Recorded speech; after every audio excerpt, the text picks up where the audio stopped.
And we are live. At least we are live on my screen, so that should be cool. Hello, everyone, and welcome back to the Drunken Storyteller, the Twitch stream, not the podcast. So today this evening, we're going to play some Vaesen. Now, the reason I've actually chosen to do Vaesen is one, because it's an amazing game, and two, they are currently going through a new Kickstarter at this precise moment. The Twitch stream, not the podcast. Sorry, I've got some feedback there. They are currently running a Kickstarter campaign to produce a book for Mythic Britain and Ireland. So they are bringing in the Vaesen from England and Ireland into the game. So that should be cool. They're currently funded at about $500,000. So they're fully funded and it's coming out. So there's loads of really cool stuff with it, but do go check it out. And we're doing nothing related to that book because I don't have access to it because it's not been made yet. But yeah, so we're going to play some Vaesen. It's called A Winter's Tale because it's winter. It's coming up to Christmas. Icy's got her nice festive hat on just to let everybody know that this is happening. But yeah, so we have with us today, joining us, one of my regulars, we have Ben. Hello, everyone. I'm going to point to you as I see you on my screen, so don't get confused on the Zoom call. Then we have Vivian, who played Bluebeard's bride with us a couple of months ago now. Some point. Hello. That was fun. I am now still terrified of sofas from that game, and children. Get rid of them. That was a very scary game. We have Sian has actually joined us this time. She is not suffering from COVID this time. So, of Celtic Myths and Legends podcast fame. Welcome, Sian. Thank you. Cool. And last but not least, in the corner, we have Icy, the fabulous Icy Sedgwick from Fabulous Folklore with Icy. So yeah, cool. These four wonderful people have no idea where I'm sending them in this tale. I've just told them to assemble, turn up, and we're playing some Vaesen. That's about as much as I've told them, so they don't really know anything. So this is a folk horror game. I say horror in that kind of folk horror term. It's not that scary. It's just a little bit dark in places. So if you get a little bit uncomfortable during the game, please do take 5 minutes out and have a rest and then come back when you feel okay. But it's not going to be that horror themed. It's a little bit lighter than that. It's not your Vampire the Masquerades or Werewolf or anything like that, or even Bluebeard's Bride. And if you know that tale, you know how well that goes. So yeah, what we shall do is we shall dive straight into this. We have our four wonderful characters who don't know each other. They have never met, but yet they have a friend in common. They have a friend who has invited them for a winter getaway to the fabulous lands of Iceland. And you have all accepted, and you have taken a boat to go to the north, to the cold, to see the wonderful winter lights, and see what are they called? The Northern Lights, that's the one I'm trying to think of. Aurora Borealis. You arrive in Reykjavik, and you head off to meet your friend, who we shall call Bjorn. And he greets you one by one, and he takes you all by carriage, and you actually leave Reykjavik, and you go off to a small little village where he lives. And he takes you all into the pub, or the tavern, the local tavern of the place. And he puts you in down and sits you down and goes, "Oh, my friends, it is nice to have you here. Please eat and be merry. I must go about my business for the time being, but please get to know each other for the moment. Introduce yourselves. I know you don't know each other. I know you well, but for each of you, please do. Eat, drink, and be merry. We are a great people. I do not recommend the smelly fish. It is not very nice. But everything else is good." And so for this bit, basically, introduce yourselves, introduce your characters, get to know each other for a little bit first. as you are just sat in this pub in Iceland. So, we'll say Ben. Ben, who are you? Who are you playing? Should I say? Not who are you? We know who you are. You're Ben. But who are you playing? Tonight I'm playing Father Joseph Martin. Father Martin is a priest from a very small village in Ireland. Father Martin has been travelling for some time regarding the more strange going-ons of the world and pursuing them as a sort of, well, a manifestation of faith. So he's come out to observe the Northern Lights and to spend time with friends and family and recuperate after some time. Father Martin is a tall man with a broad chest. You're talking, maybe 6'4", 6'5", and, round with it. That sort of burly build that big men tend to get when they've begun to leave behind a life of work and go towards a life of quiet reflection, shall we say. So Father Martin, no. No. Cool. So we have our priest, Father Martin. How do you know Bjorn? I'll let you decide how you know this wonderful, jolly fellow. What period are we playing in again? Just It's about 1860-ish. Okay. When was that? 1 second. Let me just check up a certain event. The pub may or may not look like the background of Vivian's picture. It may look roughly like that, but with a lot more snow on it. Okay, so it's about 1860. I am 42, so that would put it by within 1840. What good wars happened then? Many. I assume when you say good war, you mean a well-known war, not an actual war that is good. What wars vaguely happened that I wouldn't be totally awful and ashamed to have been involved with? Napoleonic. There we are then. Yeah, let's say that I know Bjorn from some event within the Napoleonic Wars. Cool. Yep. Better than the American Civil War that was at the same time. Yeah. Cool. So that's how you know Bjorn. So we'll move around. We'll go the opposite way around the screen this time. We shall go to Icy. Who are you playing? And how do you know this Bjorn fellow? I'm playing Violet Giggleswick, who's a private detective. And obviously, because I'm a private detective, I can't tell you that much more than that about why I'm here. I do, however, know Bjorn because we became pen pals after spotting each other in a newspaper column advertising for pen pals. The classic old way of getting to know people. Early Twitter. Pen and paper. It's the old for those young kids out there. This is the old version of Twitter. You have to write things down and send it through. You put it on paper, fold it up, put an address on it, put it through those red boxes that you see on the street. I'm not entirely sure that anyone within your audience is young enough to not Are you saying something about me and my age? Fuck it. Yes, I am. Gosh. Everybody, this is Ben. Yes. Yeah. Okay. And so we have Violet, who is our private detective. And then we have Sian. Who are you playing, and how do you know this wonderful Bjorn fellow? I'm playing Esther Friendly. I am a writer or folklorist, and well, I happened across this jolly man when I was trying unsuccessfully, because of this jolly man, to find a Cornish piskie. And they're quite, they're quite cheeky and they're quite slippery. And I was just so close to getting it. And then he stumbled right across and scared it away. And then we became fast friends.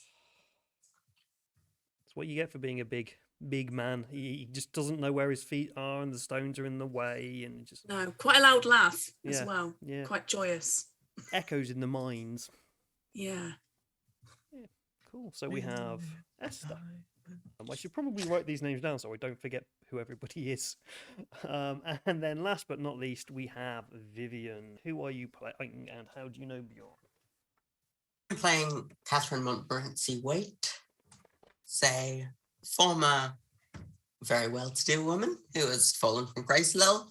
She's fairly old, she's sort of late 60s. Is sort of quite short, very bundled up. Not a fan of the cold.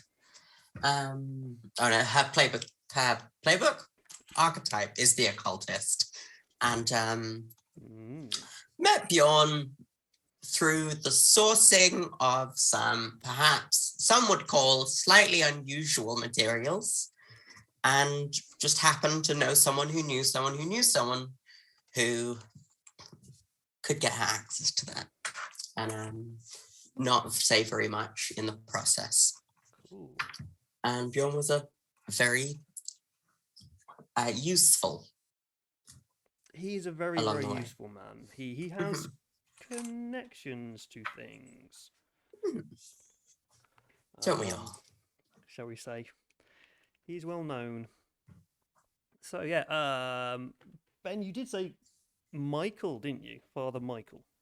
Joseph Martin. Joseph Martin. I knew there was an M in it. Just names. Who needs names? Right. Cool. So, what you do? You are sat in this pub. You've just been abandoned there by Bjorn, this guy who has connections, who's rather clumsy. There's a pen pal, knows how to write in English, which not many people do. Yeah. So you have obviously never met before, and you've suddenly been thrown together. How do you all feel about this? You've just been called to Iceland for no reason other than a getaway. How are you all feeling about this? Suddenly not knowing these people you've just been sat down with. I never know anyone that I sit down with, so this is just par for the course for me.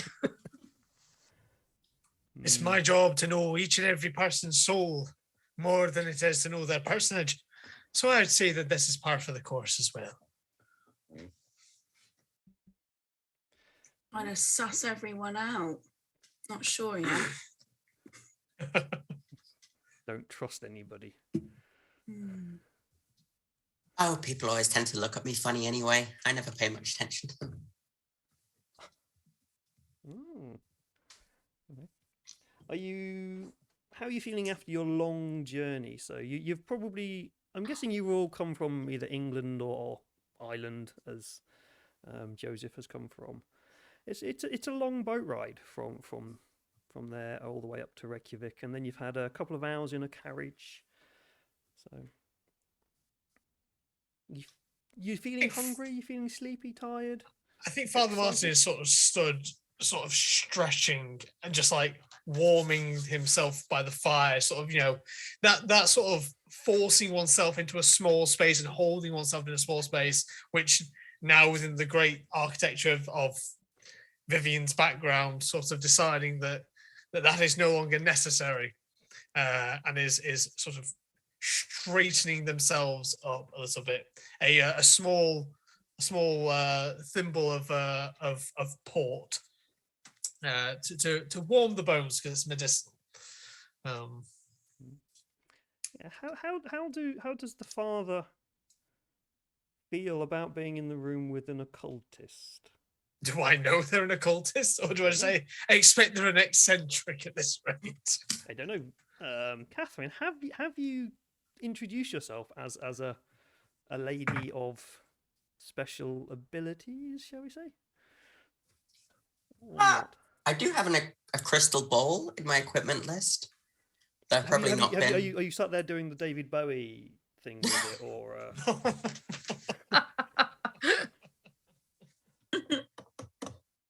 I'm one of these aforementioned young people. I don't understand the reference, my darling. Now I know that's not true. She's not averse to doing that sort of thing in company, just sort of getting on with it, doing a lot of notebooks, very scratchy. Yeah. It's just a bit shifty in general, really. I don't think the father's particularly put out by the idea of people, and more than anything, goes for the more gentle version of Catholicism, the idea that other people have their beliefs and that's okay, then fire, brimstone, Father Martin is a Catholic in the vein that his faith has been proven to him. So you can believe whatever you want to believe. Father Martin knows that his God exists. And so is sort of, I think having stretched and sort of, reconditioned themselves from the ride, will sort of sit down and pull out a pack of cards and just go, well, I can't say that I would offer anything of value for this, but I do think that there's some propriety in getting to know one another, especially when your host has abandoned you over a game of cards. Who's for playing? Oh, I would. Okay. Oh, go on then. I'll join in. Does gin suit you all? Oh, Can I I- was hoping it'd be Snap. Snap. Well, what a friendly game for a lovely evening. Snap it is. Everyone knows to play. Now, the real question here is, are we playing Snap or are we playing Irish Snap? There's a difference. Of course there's a difference. One of us invented it and the other stole it. Okay. Okay, so Irish Snap. Irish Snap is not played in the traditional way. Everyone has a hand, and Father Martin just begins dealing out these cards to everyone until the deck is split evenly between 4 people. As we reveal the top card, we're going to say the next card. So I'll start with Ace and sort of pulls out and puts it down, and it's a 4. Now, nothing would happen here, for it hasn't aligned. However, if Miss... What's your name? Sorry. We've not been properly introduced, and this is a fair way of learning names. And he'll gesture to who's on his left, whoever that ends up being. We'll say that's Icy. So we'll say that There is you are. Violet. There we go. Giggleswick. Violet Giggleswick. Violet Miss gives- Giggleswick here would now go on and say 2. So you're going to draw the top card and you're going to put it down. Okay. Except it's an 8. So nothing's going to happen here either. And then Miss, yourself on Miss Giggleswick's left. What's your name? Esther. Miss Esther is going to draw her card and she's going to say, 4. oh no, you'd say 3 next because 2 and then 3. You're saying it following I'm Cornish through the peasant. 3. Oh, now, Miss, I'm from poor stock myself, and I'll have no disparagement of that. So a 3, and this time a 3 comes out, and now you see Father Martin's hand sort of snaps out and he settles down. I would say snap, because this time it's matched.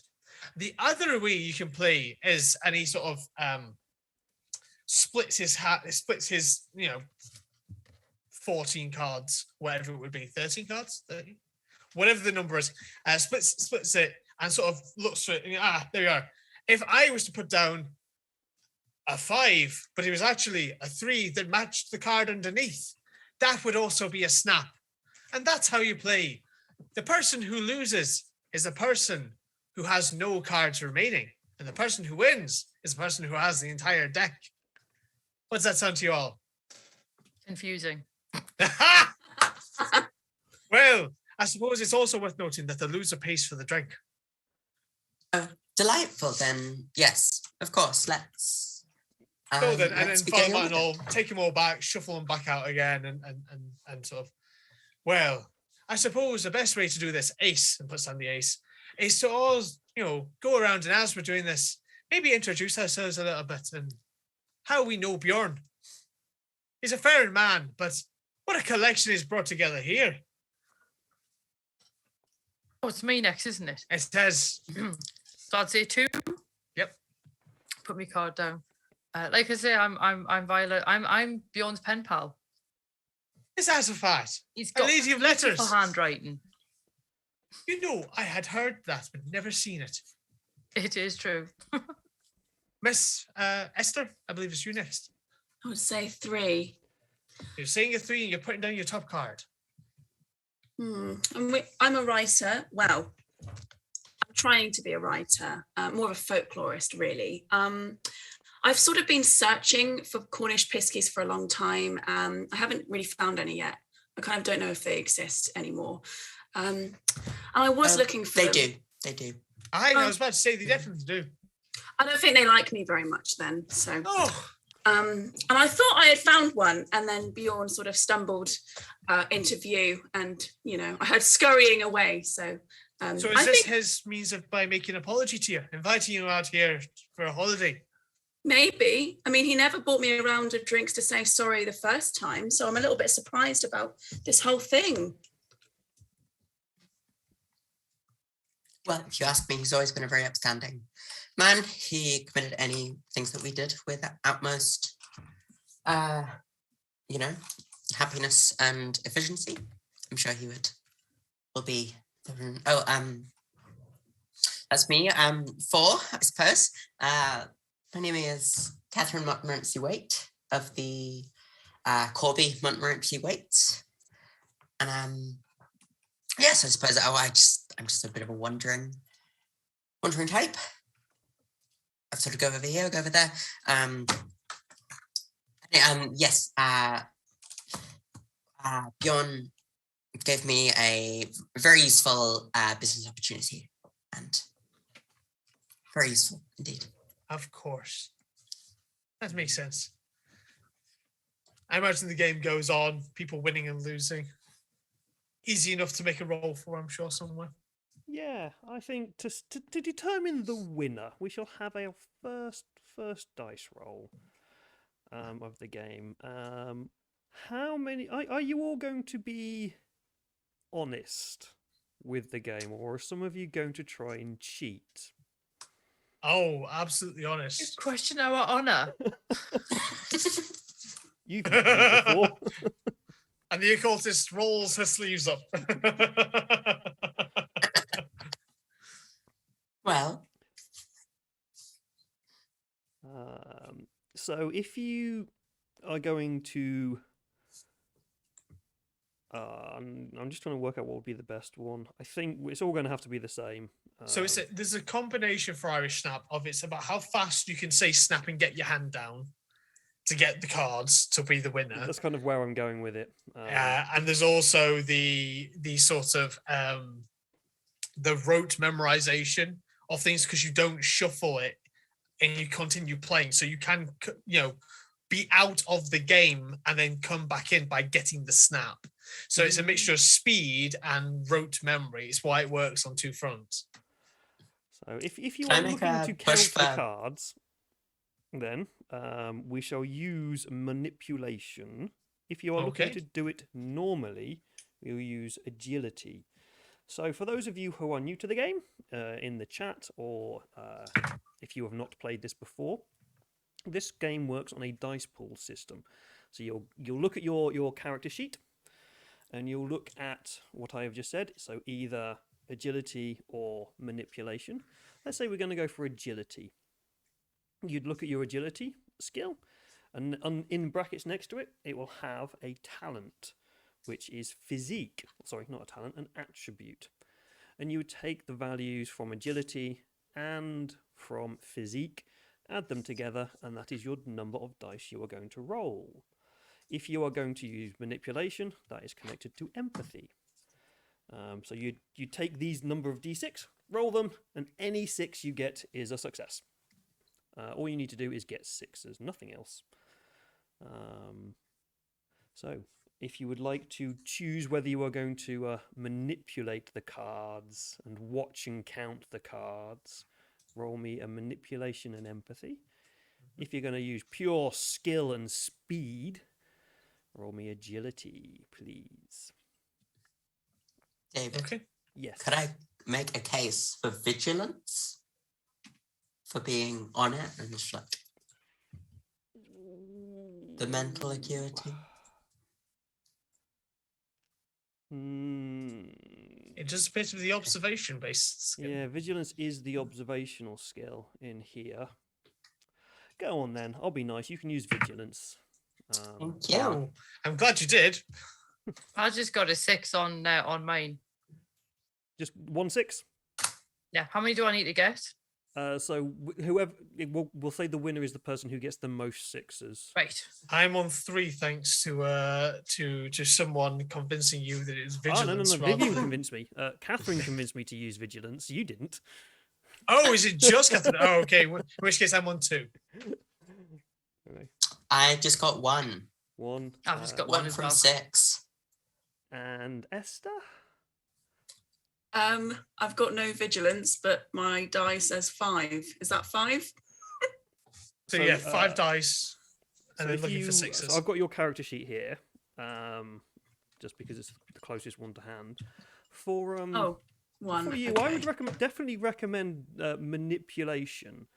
So you'd be looking at manipulation, which is at the bottom of the screen sheet, and it's got in brackets empathy. So you'd be taking your manipulation of 2 and your empathy of 5, which gives you 7.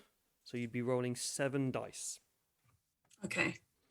You're very good at counting cards, apparently. Apparently so. As long as you roll a lot of 6s with these. So roll 7 dice, and how many 6s do you get? Okay.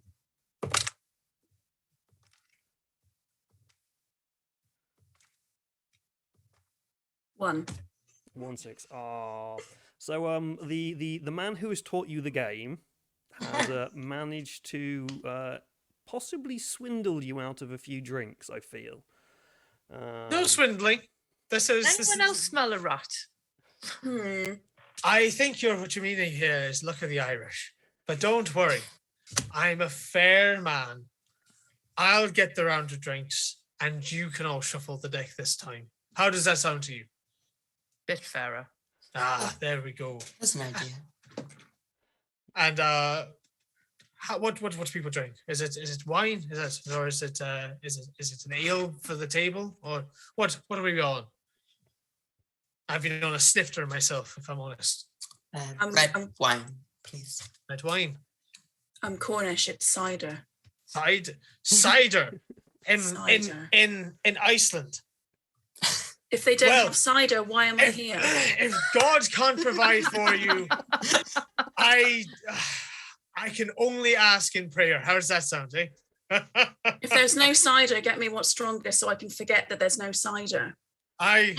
Strongest. That I think I can work with. I And was yourself? gonna have to go with coffee because I've got to keep this sharp. Oh. You also have flashbacks of a very, very interesting smelling whiskey from your time in Scotland. Yeah, that was not nice. Answer this riddle. What beats pipe and fiddle? The trays of fish that are being taken past you bring back some haunting memories of that pub. Trying to forget that ever happened. Thanks. I try to as well. Well, yeah, Father Martin will go up and order the closest things to the requests that have been made of him, whilst he leaves the deck on the table for someone else. Yeah, basically they have brown beer or white beer. They have a green beer, but it certainly looks like it's got grass in it. So you've basically got choice of 2 drinks. I was going to go for the grass beer. Doesn't sound bad to me. I'll bring back one of the constitution in this game. I'll bring back one of the clay sort of jugs that is so often for this time period used to pour for the table of the presumably the ale if it's a brown beer, and then a smaller earthenware cup of the green beer for Esther. But before sort of letting them drink, I will literally get out my Bible And it's an old, beautiful sort of Bible. You know, the sort of the gold leafing is worn, but not through lack of care, but through simple use. You can see where its fingers have moved these pages and worn it off over time, rather than it being like dropped or bashed or spilled upon. And you sort of find a passage about the protections of those who were to be in foreign lands, and just sort of quietly mumble it underneath my breath. Preparing for what it is, but I will be using my blessing talent for it. Excellent. Remind me what blessing does again? It adds +2 to something? I think it's the next check that someone would make. I can't remember off the top of my head, because it was that, or the ability to heal people, and I didn't take the ability to heal. Nope. So nobody get hurt, because you're likely to. This has also just reminded me of something that on your journey to Iceland. So one of the things that your characters get is you get a special object that at some point during this session, this game, you'll be able to use that special object or item to add 2 extra dice to a roll that you're going to make, as long as you can give me a very good reason why it gives you extra dice. So you could have brought a special coat that keeps you warm, so if someone shoots you but the coat is really, really thick, it can protect you from that, or something like that. So it's a special item that you think will be very, very useful in Iceland. As yet you have no idea what is about to happen. So just have a think about that for a moment. As to what that item might be. I'm very, very open with this, and you can probably decide later on in the game, because I know I've just dropped that on you. But as the father has come to the table and given you the drinks, there's also been brought over a plate of breads and meats and cheeses for you, with some grapes and things on there, some herrings and fishes and stuff in there for you to snack on. And someone's sat there shuffling the cards and getting ready to play the next game. An old lady walks into the pub. She looks quite nervous and scanning around and looking, definitely looking for somebody, but she doesn't close the door, so the door is open and the wind comes in, snow drifts in, and she's just desperately looking around for somebody. And you hear her kind of go, "Is the officer here? Is the officer here? Where's the officer? I need to see the officer." And she's just kind of pacing around looking panicked. The barman goes, "Oi! Shut the door!" Matter. And she just completely ignores him, going to each table. "Is the officer here? Where's the officer?"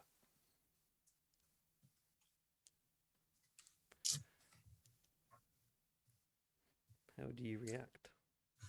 I'd probably shout to the barman, say please. I don't really speak Icelandic, so I'm not sure what's happening. For convenience sake, they're speaking in English. I don't speak much of that either. So. Oh, well, you're one of those Cornish people, are you?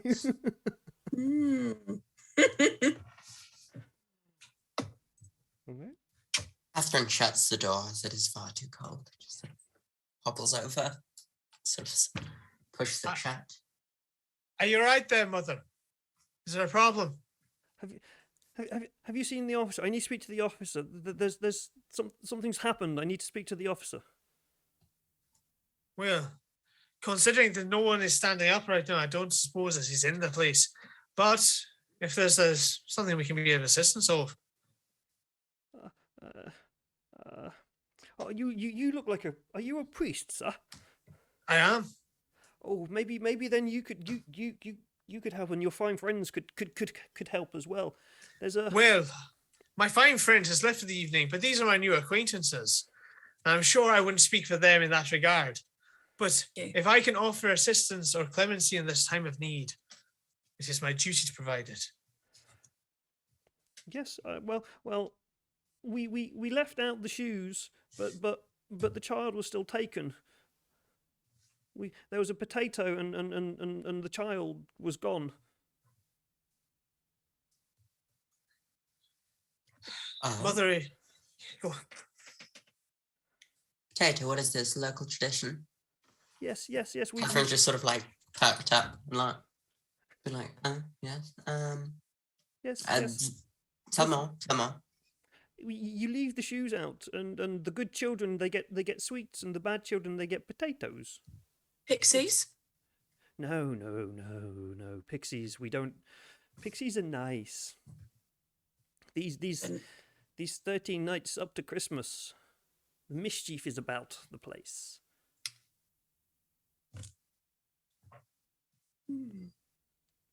Bless you. Apparently, that green beer has something in it. It kicks off hay fever. Yeah.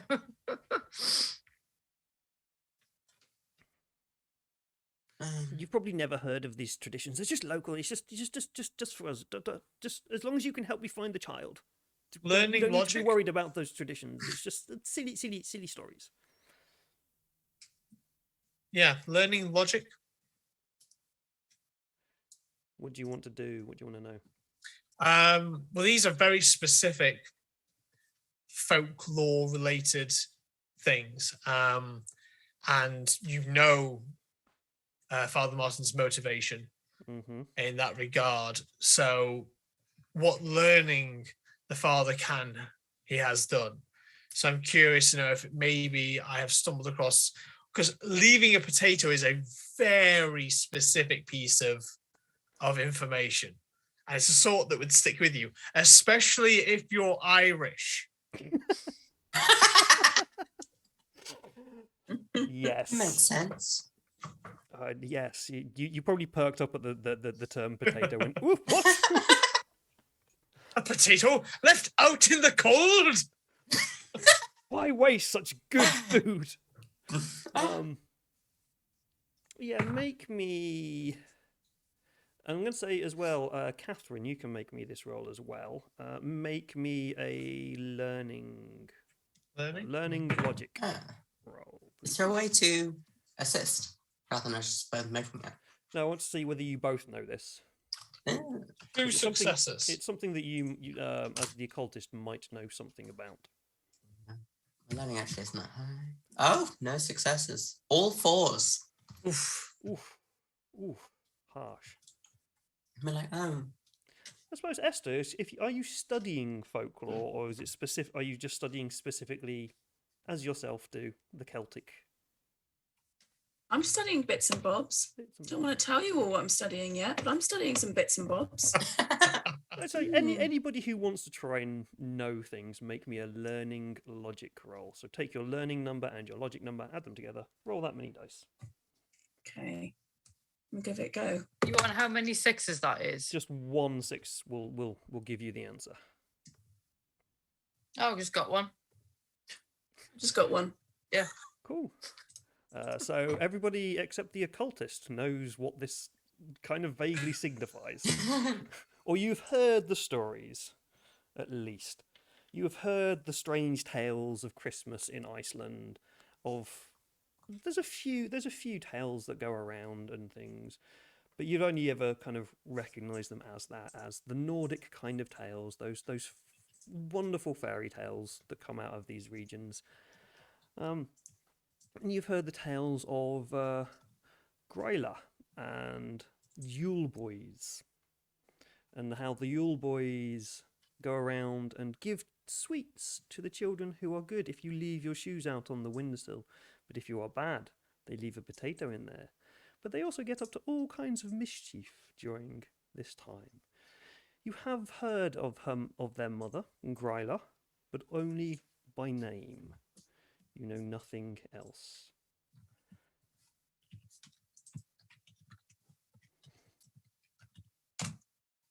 So that is what you, obviously that's what you know in the game. I'm guessing some of you probably know more of this tale. This is why I didn't tell you anything beforehand, because you're all like, ah ha ha.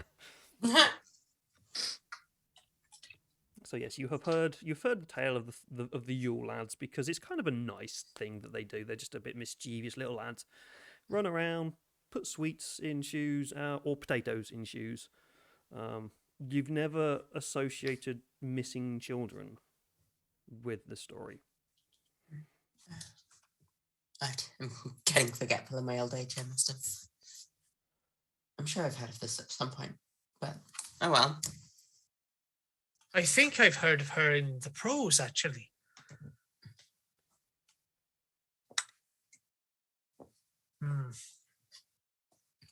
I've heard the name. Pets. Pets. I'm sure, Mother, that this is a case of a naughty young one sneaking out rather than a mythical creature stealing away someone. You are in the north, you know. We have creatures up here. We have the Nisse. We have the trolls. We have the mares. They all exist. We all respect them up here. And if you come here and not respect them, expect them not to respect you. Oh, no, Mother, I didn't respect say them. that. I respect them a lot. Well, it sounds like you're respecting them, but they seem not to be respecting you back. What is this? There seems to be something else afoot here. You're respecting in the wrong way, perhaps. You know, maybe something else afoot. It was not my child, it was my daughter's child. My daughter is out in the woods already looking out, not woods. There aren't many woods in Iceland. Out in the wilds, already looking for them. She has gone up the hills to the caves. This was not a wise idea, because it is really cold out there.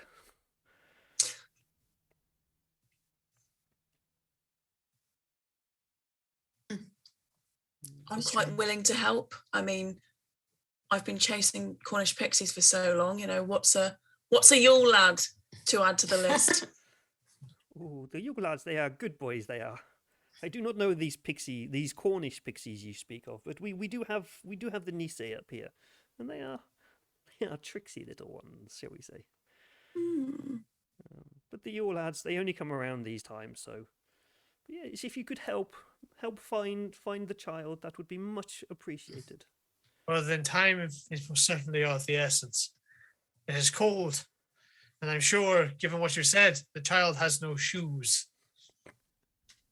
Yes, probably very cold feet. I would recommend maybe bringing some socks for them. Some new clothes would be quite useful, I feel. Clothes, firewood, No, and a blanket. No. New clothes. Just make sure there's some new clothes there. Certainly, Mother. I'm sure you know best. Icy's mind is like, yep. Cool. What is the child's name?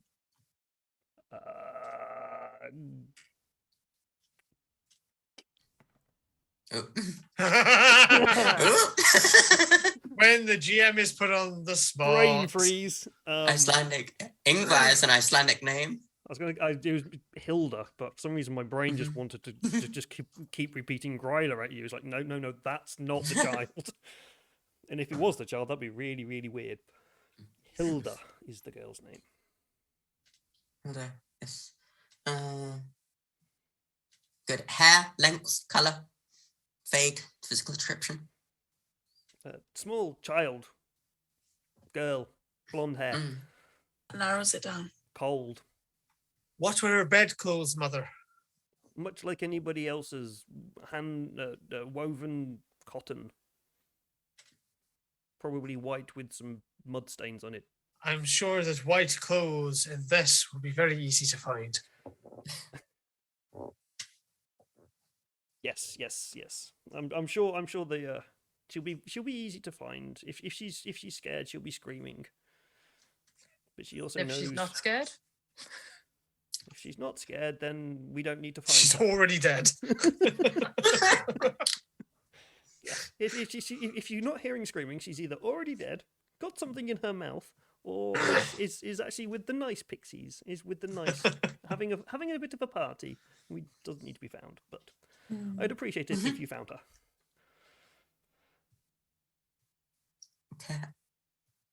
There's a thunk as Catherine gets out the crystal ball and just sort of puts it onto the table in that's front a of her. shiny object you have there. Yes. Time's of the essence, as you've been saying. I may local traditions, thoughts upon this sort of thing. Priest. I may, in fact, I will go over that. I will be back soon. I will see if I can think. I will try to remember if I've heard more things. I'm sorry, no, hell no. I would very much. What's insight and how do I make it? Okay. So are you going to use your crystal ball to do things? Yeah, I don't think she's skilled enough at hiding this for it to even require an insight check. I think it's very obviously. You're very obviously just sat there going, Mystic megging this. This weird old posh woman. yes. We've also just in the chat has just pointed out don't get too close because it's quite cold and your breath is quite warm, so it might fog up. Oh no! Practical, I like it. How to ruin scrying is like just do it in a cold room. Yeah. Cool. So what does the crystal ball allow you to do? Crystal ball allows me to use observation to search for clues. That is all it says. And it has a +1 bonus, which I assume is an extra Dice. Yeah. dice. It's an extra dice. So so +1 to observations. We'll say that you can use that in the kind of traditional sense that people think that crystal balls will work, where you can see events that might have happened or might be happening. So make me the observation roll. Observation and empathy +1 extra dice. Yeah. 3 empathy and 2 skill points in observation, +1 bonus, so plus 6 Dice. d6 for me. Nice. The more sixes you get, the more things you might learn. Is 1 6. 1 6. Okay. What we're going to do here is I'm going to introduce a new rule to the game. So you have the ability to re-roll all your failed dice. I've forgotten what it's specifically called in the book, because each Free League game they call it something else, but it's basically you re-roll all your failed dice, but you have to take what's known as a condition. So like a wound would be in any other game, this is called a condition. And if you are doing some form of observation, it would be a mind condition. So you would lose something in where you'd either become angry, frightened, hope, or hopeless. It's worth remembering that we get 3 of these before the 4th one kills or writes off our characters. Yes. And this is only a one-shot, so we are not going to continue a long story here. Do you want to get more information, or do you just want to have the 1 6? Why not? Let's do it. In for a penny. Cool. You get to re-roll all your failures. So roll those 5 dice. 5d6 there.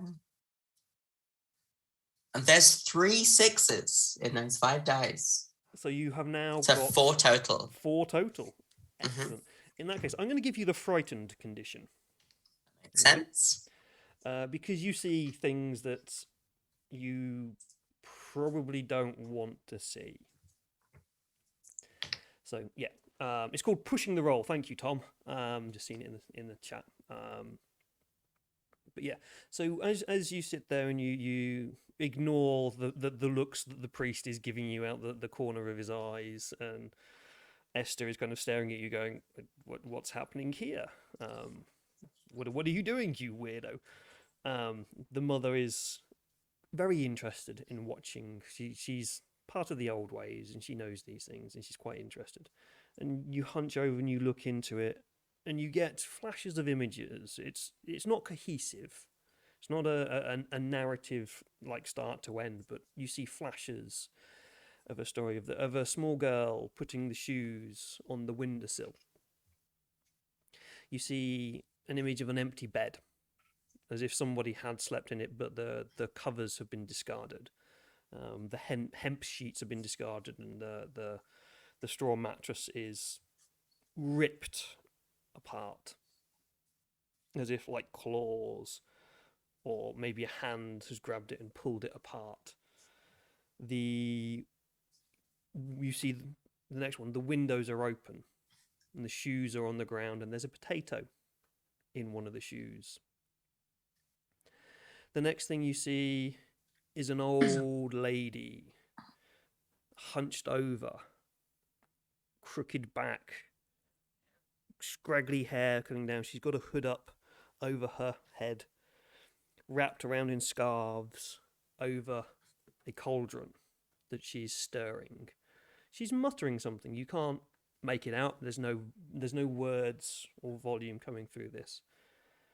But you get the distinct feeling that you saw a hand in the cauldron. He's muttering this as it's appearing. In the corner of the cave, there is a large... You think it's a man, but it's not. You can't quite tell. There's something slightly off about its features. Sat in a big armchair, snoring in the corner. And in the other corner, you catch a glimpse of a small white figure in a cage. The next image you see is of a lady wandering through the hills, and a big black shape following her.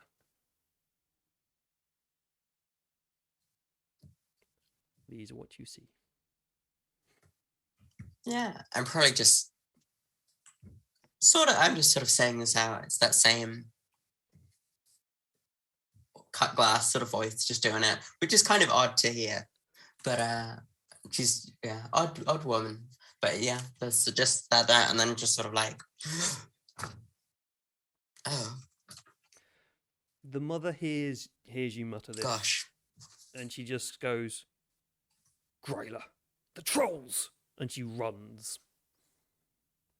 Mother, I wouldn't. Oh, no. Oh, God.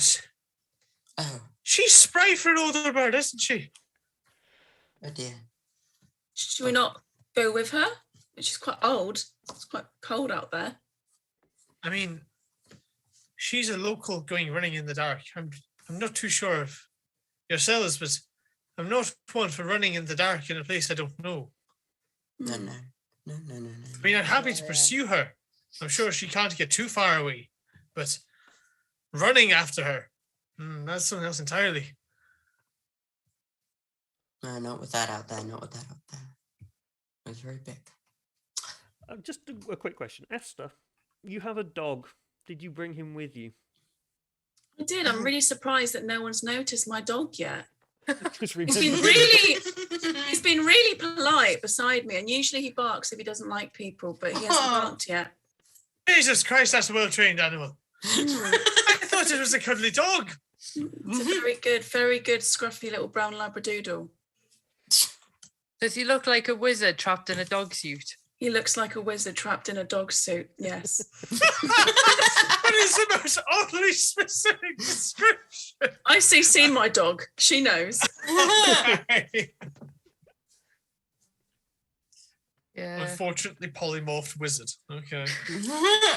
He's just started barking, so I feel like that's a sign. Probably he sort of wants to go and follow after this old lady. Yeah, so rules-wise, the dog gives +2 to vigilance checks. So, basically, is very, very aware of everything that's going around. So if you ever need to make a vigilance check to kind of make sure that you're not being stalked or anything, the dog is very, very good at. You're being followed by something. Please look at it. You're running off and yapping at it or something. Well, in the Also words maybe of our following Almighty people? Father, I help those who help themselves. So, are we in agreement we're doing this? Mm-hmm. Yeah. Yes. It's probably for the best. Yes.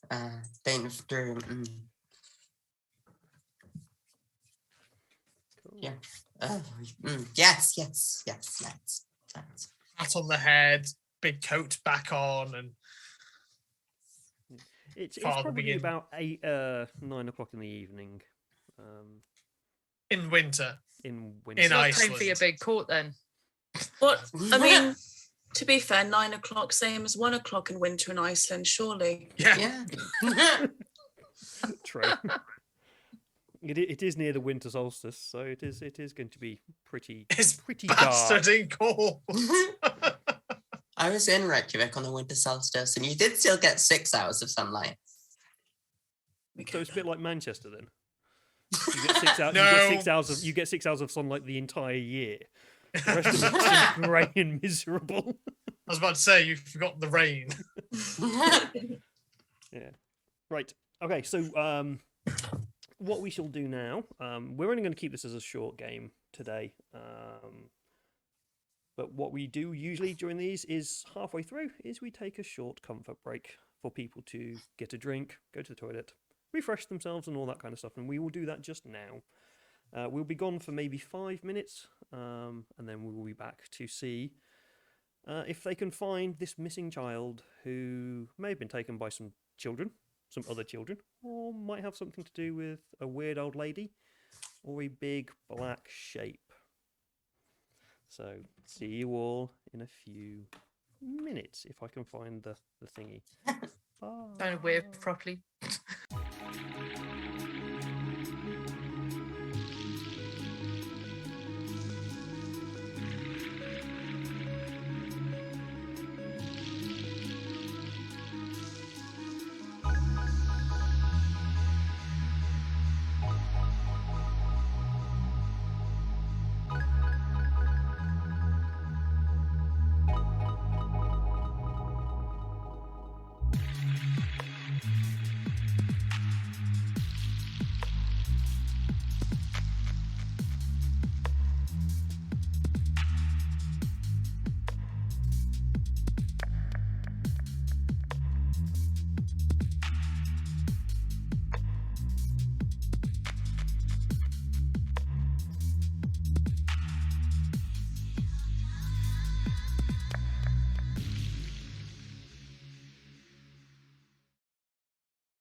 we are back. Cool.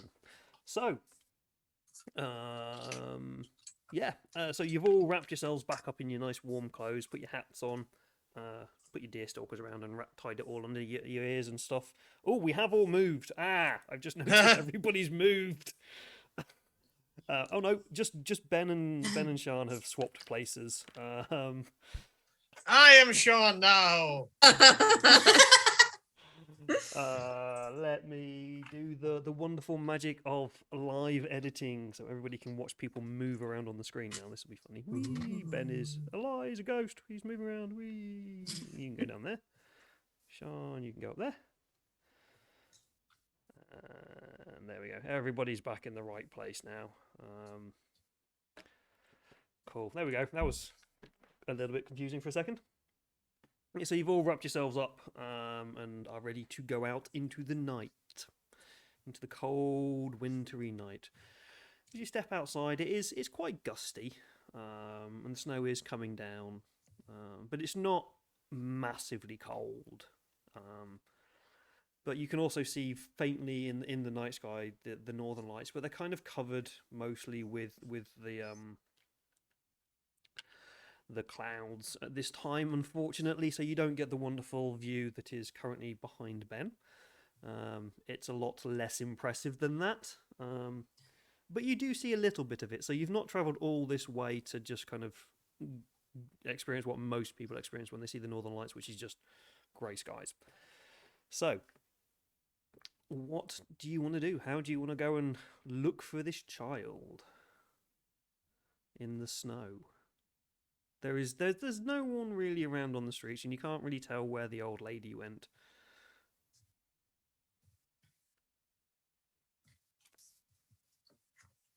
Catherine's a little bit shaky, and so probably isn't putting forward so many ideas anymore.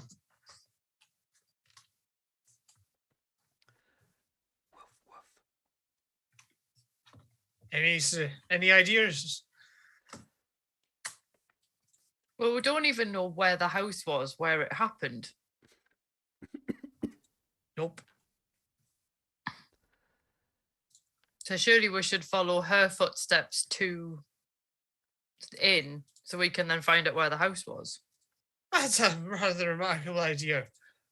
I will say, Catherine, somehow, because you got 4 successes, which is remarkable, you somehow know where the house is.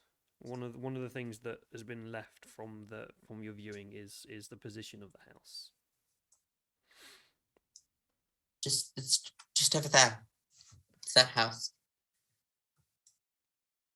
Okay then. So, find the house, and then what? See if there's any evidence. I see you've done this before. Not just a hat stand.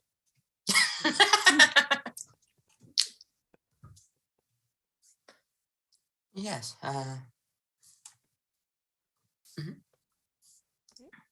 So you head over to the house, and this is a small village. They are actually proper houses, but you can, as you came across, you did from Reykjavik to the village, you did see some of the farmhouses which were built out of stone and then had the sodden roofs and things, the traditional kind of Icelandic houses.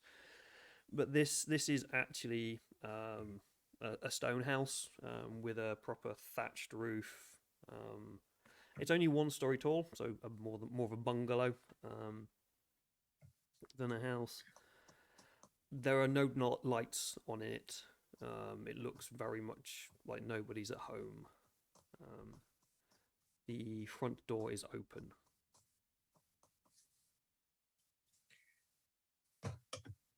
I say we go in then. Miss Catherine, Yes, Father. I don't suppose you saw what direction anything was occurring in your crystal ball, did you? Up the hill. It's towards the hills. There's a cave. I saw this house. Mhm. There's the shoes. The shoes with the potato in them. There's the bed. the hemp, the claw marks in the bed. And Miss But no. Esther, I don't suppose you're a very good and very well-behaved dog. Is it? Because something touched a potato behind in a pair of shoes, and most things can't do that without leaving a little bit of themselves behind.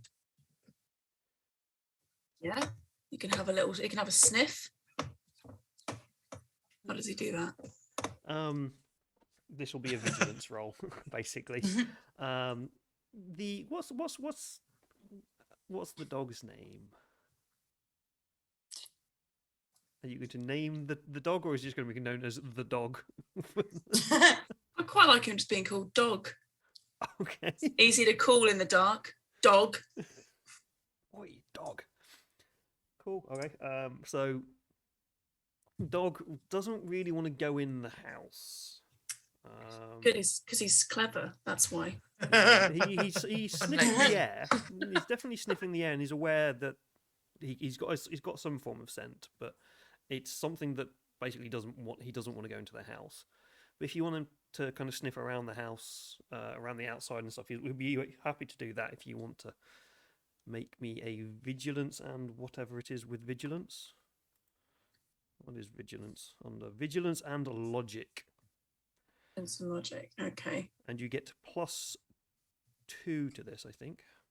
Because the Okay. dog. So my vigilance is 1, logic is 5, and then what, +2 for the doggy? 8 dice. That's a lot of dice. Okay. So how many 6s I can get in this 8 goes? Yep. 2 already. 2 out of 3. Ain't bad. 2 out of 3. Yeah, start some meatloaf. Meatloaf just appears in the horizon as you. 3, And I'll do anything for love. but not go into that house. I got 3 6s. 3 6s, excellent. Dog manages to pick up a scent. You get the feeling that he's very, very nervous about the scent. The hair on its back starts to stand up. It's I wouldn't say he's aggressive, but it's kind of how he would get around a cat. But he's also looking a little bit nervous as well. So, but it's definitely got it's definitely got the scent and definitely knows what direction it's gone. Kind of pulling. Is he on a lead, or are you free leading? He's just going about any old way, to be honest with you. Follows you around. He just Follows me random- around. He's not following me right now, though. He's sort of almost pointing towards a direction. He looks pretty scared. I don't like seeing him look so scared. Has anyone got any dog treats? No. I think I mean, I might I'm have the a one with the communion dog. wafer in here. What's it? Have it.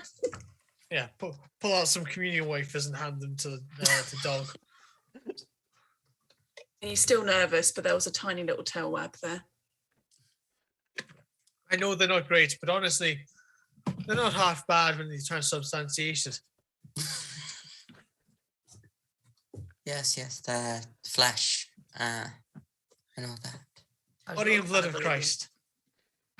So are we going into the creepy house, or I will if no one else will. It's cold out here, so yes, let's. It would be remiss of me not to provide you some accommodations and accompany you into the spooky fucking house. I mean, I should point out I am the one with the revolver, so I'm a little bit gung ho. Where did you get the fucking gun from? oh, just whips it out. Well, not quite. I'm I keep doing it in it. my suspenders, but yeah. As I say, and pulled a pistol from her knickers and bang, bang, bang, she shot it dead. No, that was last week, darling. Cool. Yeah. Yeah. So are you all going into the house then? Mhm. As you step over the threshold of the house is I cold. might keep an eye on the outside because Okay. there's mention of other things on the mountainside to keep an eye on for, like women running through pursued by shadows. So I think having someone looking out might be a good idea. You can sit there with Dog, because Yeah. Dog is not going in the house. No, he's not moving. So Yeah. Just give him feeding another. communion wafers every now and again. That's it. You're friends now. Oh. And that's all we came here for, is to make friends. And pet the dog and Vaesen. Yeah, that's all it is. I was hoping that Vivian, you would have your writer character, because you obviously had a dog with that, and then we just always dogs in this game, and they're always just fun. They're better than the ones in Warhammer, which are just like really irritating. But so as you go into the house is, there's a faint air of a fire has recently gone out, so there's a chill to the air, but it's not as cold as it is outside. You can kind of smell the wood as it was burning. So if you want to kind of investigate the house, that would involve using investigation. Surprise, surprise. So it's investigation and logic. Worth noting as well that Esther, you have +2 to use on a roll for my blessing for you, Thank which you haven't used yet. You also have something called automatic writing. I do. Which is exactly what you think it is, being a spooky game. It is automatic writing and communing with the dead. I know, Icy, you have something which allows you to ask me questions as well. I can't specifically... Yeah, it's elementary. It's elementary, my dear child. Just so we don't get sued. Yes, the famously litigious Conan Doyle estate. Yes. I got a 6, sorry. Cool. One, just the one? Lots of ones, and then year 6. Cool. Anybody else investigating the house? Outside. Also got 1/6. 1/6. I got none. I'm still scared. You got all of your powers have been used up. Just staring into that crystal ball. My heart's not in it. I'm just sort of wandering around. I'm just sort of like... I'm curious as to know if this is one of the first times that it's worked and really worked. And it's like, maybe I've been making this up the whole time. And it's like, oh no! Oh fuck, this stuff is real. Shit. No, I was going to like full photo negative Galadriel effect style thing.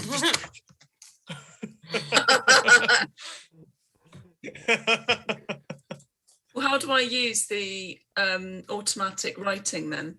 Probably seems a good enough time to try it out. Automatic writing is you would just basically tell me that you're going to do some automatic writing. I will just quickly I'm going to do some automatic writing. I will just quickly check that. If I can Even got a notepad and everything. So there we go. The writer's talent. Automatic writing. You can make an inspiration check. And I get to give you clues which are more or less vague depending upon the number of successes that you get. Okay, so if my inspiration is 3 which is empathy, and empathy is 5, that's 8 throws, is it? That's 8 dice, yes. Yeah. The game's master provides more or less vague clues, predictions about the future, or momentary insights into thoughts and experiences of your enemies. Extra successes reveal more clues. And that's that. So 3 6s. 3 6s. So as you sit down at the table, you go into the bedroom where the child was sleeping, and you see the room. You see the clawed marks through the bed. You turn around, the window is open, and the potato has just been left on the windowsill for no other reason. And you sit down and you kind of start to concentrate and just clear your mind and hold the pen above the paper. And then you feel your hands slowly start to move. And it writes down some things. I will tell you what those are in a minute because it takes you a little bit of time to write these down. But you got 3 successes, you say? Cool. Icy, your 1 success. Don't rub it in. You go into the bedroom and you see some things. You realise that the windows have been they were pulled open from the outside. So somebody got in through the outside, and there is claw mark on the wall where the bed is. Not where the bed is, where the window is. And it looks very much like you'd expect a cat scratch to look like, except it's a lot bigger. It's probably about the size you'd if this was a real cat, the paw would probably be about the size of your head. So bigger than the Beast of Bodmin Moor, then? Oh, much bigger than that. Much bigger than that. You've met the Beast of Bodmin Moor, and it's quite a nice little calm little cat compared to this. Well, I don't think I'm going to be able to bribe this one with dreamies, am I? No. I don't know. Smashes through the wall. Well, you could try it. With the size of this thing, would you really want it running at you though at that speed? Everyone's got to go somehow. You could try and ride it. As it runs past, grab hold and ride it. Battle cat the hell out of this thing. I'm down. I'm really good with cats though, so I'm like, this is fine. I am more of a dog person, just, you know. Well, I'll handle the cat then. Yeah, cool. Okay, so Esther, you finish, your hand comes to a rest, and you feel the control return back to you. And you look down on your notepad, and you see 3 lines have been written. The first line is, so these are clues. I will basically, just because I'm trying to think of things and trying to I wanted to word it in a nice way, but I'll let you ask me 3 questions. So what do you want? If you want to ask me 3 questions, Sian, I will answer them honestly about this story and this mystery that is happening. Is the child alive? The child is alive. Okay. Is the child near? Do you want to be a bit more specific than that? We are on foot, so probably a good fair amount of walking involved, so maybe not. Is it within walking distance? Is it within walking distance? Yes, You know, the child not is go all night. The child is within walking distance and not for you to take 7 hours to get there. Okay. What is the path to take to get to the child? Yeah. What's the direction? Where is the child? And it gives you directions, which is roughly the same way that the dog is pointing. God, see, redundant. Dog could have taken us there the whole time. We didn't have to go into the spooky house. Catherine's traumatized even more.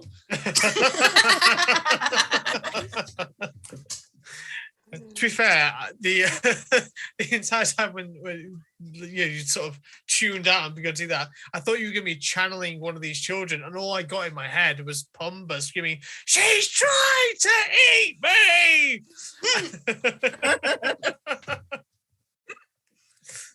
I guess we know the exact direct route. Do you guys fancy trying to look for a lost child? I'm not going to say no at this point. We've come this far, haven't we? Guess we should just, you know, follow dog. I reckon so. It is quite cold out, but I'm sure we'll manage. Just sort of leaning into the door, you'll just hear Father Martin say, "Do remember some fresh clothes. It was recommended by her grandmother." I've got new mittens on, so. Oh, yes. Shall I just have a look in like one of the dressers and actually find something that like for her? Yep. I'll Yeah, do you that. find a winter coat for her. Unless you just want to find another nightie for her. She was taken from the images that Catherine saw. She's possibly still in her nightie. She definitely Yeah, needs but a she's coat. got a coat with a dinosaur on it, so I think we should probably take that. Yeah, It's I think we dinosaurs. should. Yeah, Definitely. it's just nice. And she And hasn't so worn it yet. I think that's meant to be a reindeer. In my head, it'll be.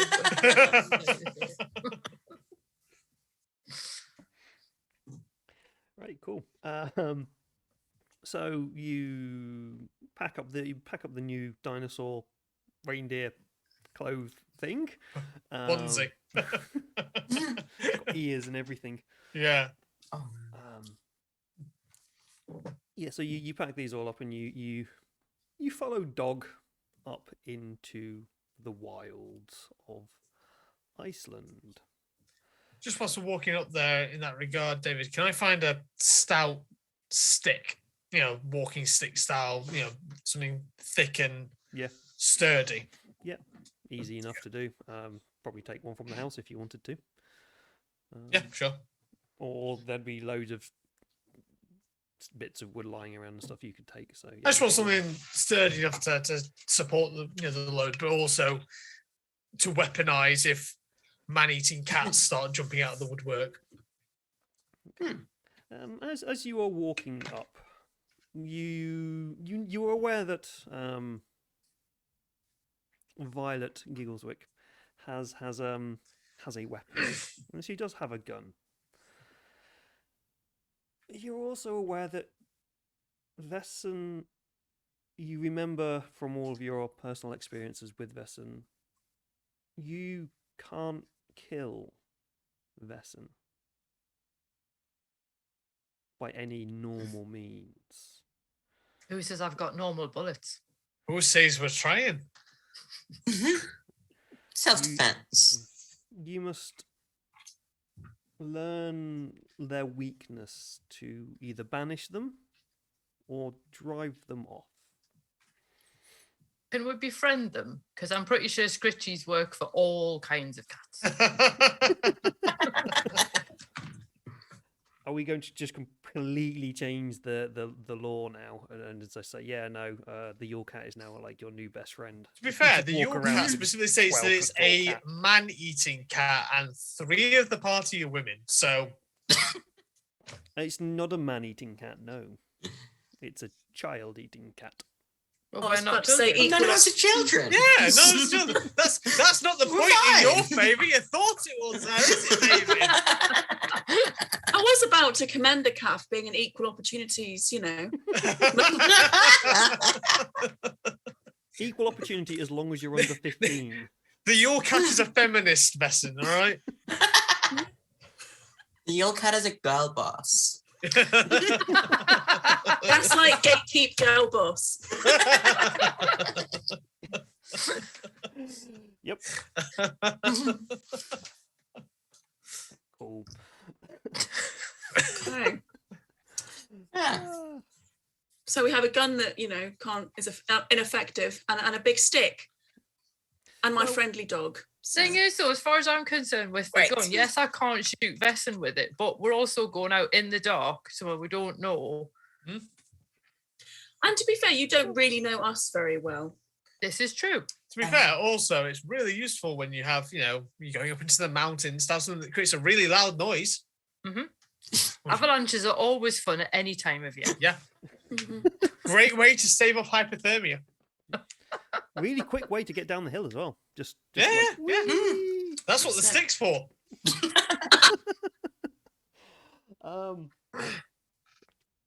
For the record, I do have a big knife. A big knife.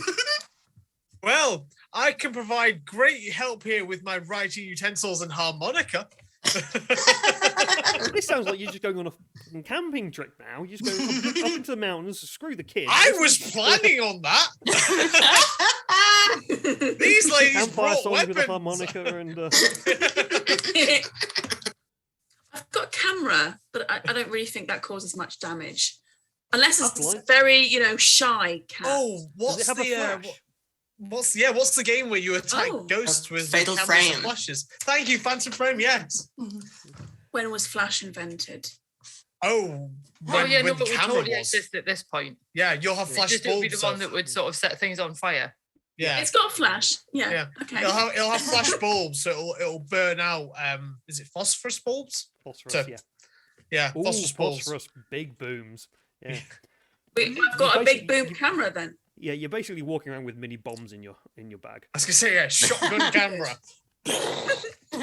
I've got lockpicks and binoculars, which probably aren't going to be very helpful at night in the mountains.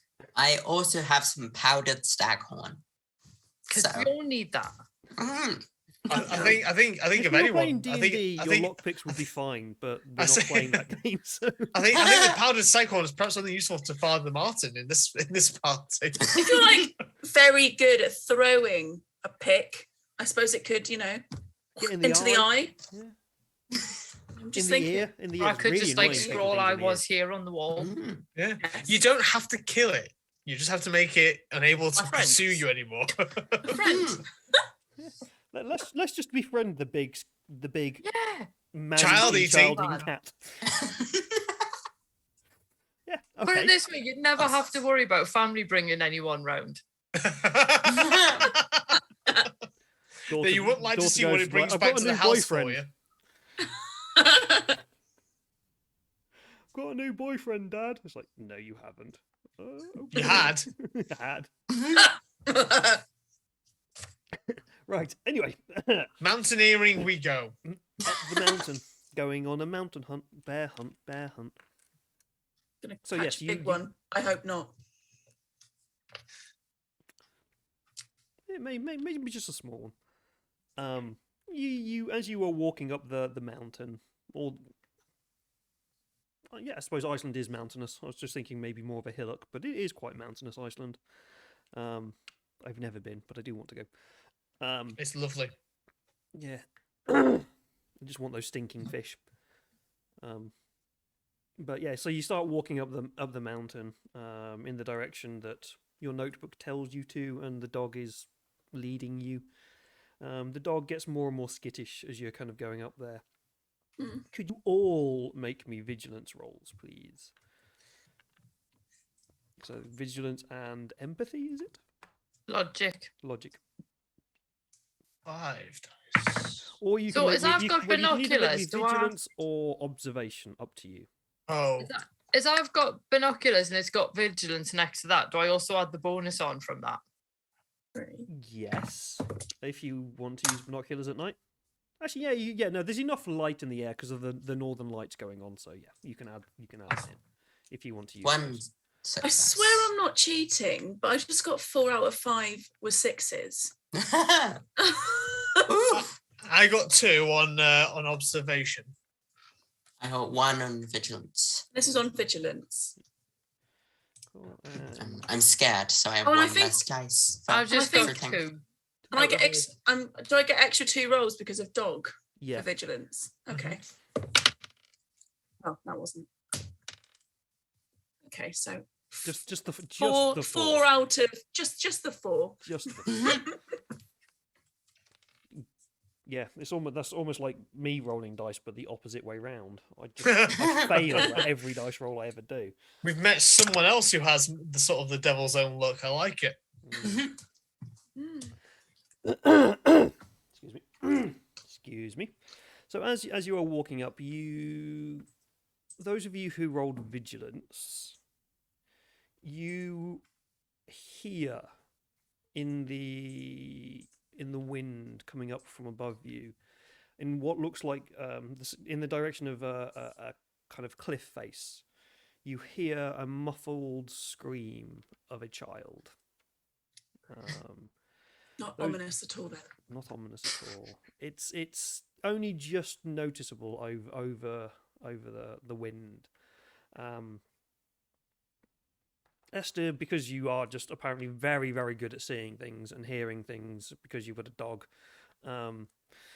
you know that is a truly terrified scream, as if someone is struggling as well. It's not just backing into a corner like someone has grabbed hold of them, maybe shaking them or something.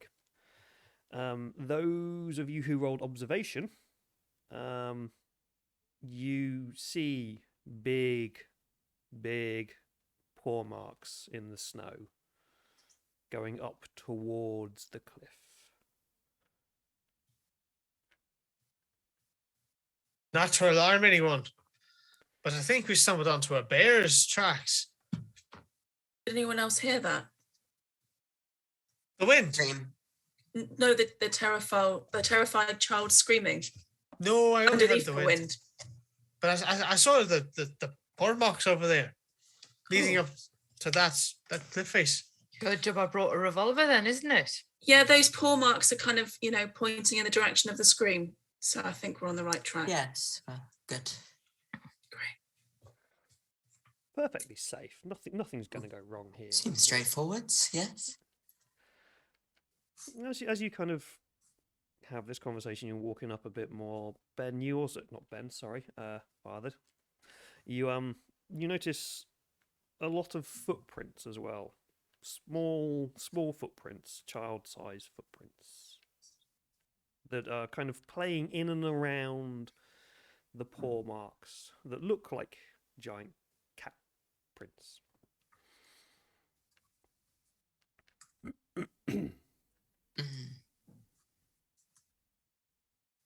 Okay. Strange. Are they also leading up to the wall face, or do they go off into the woods around us? The kind of, you get the feeling that there's a lot of different there's a lot of individuals that have been doing this. So some of them have run off and maybe have run around and come back again. So it's kind of like a lot of paths are crossing. Okay. So maybe a group of children rather than one person. When was that in?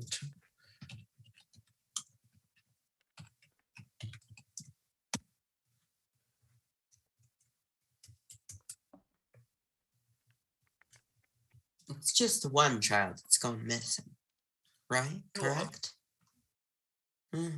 I suspect that these may be the Yule boys we were warned about. Yes. Would make sense. How many tracks do you see? Can you count them? They're too many. I'm guessing about 13 if I had to put a number on it. Well, Yeah. 14 if you include the missing one. I would say those are, Yule boys. I don't suppose looking around there's any sign of the, little eyes glinting from behind trees and stuff looking at us. Nope. Oh, you muted that, David. Can hear. No. No, okay. Nope. Nothing that you can see. But you do. Onwards and upwards then. Mm-hmm. You do hear on the distant wind, you all hear this one, kind of away in the distance, like quite a way away. A cat meow. A big cat meow or That must have been basically like a 20-30 foot cat would sound if it meowed. Miles. Yeah, that sounds like a massive cat.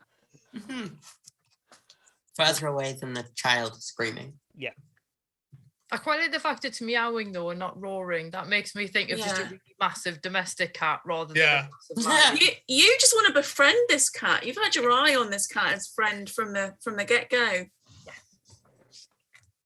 So it obviously needs rescuing.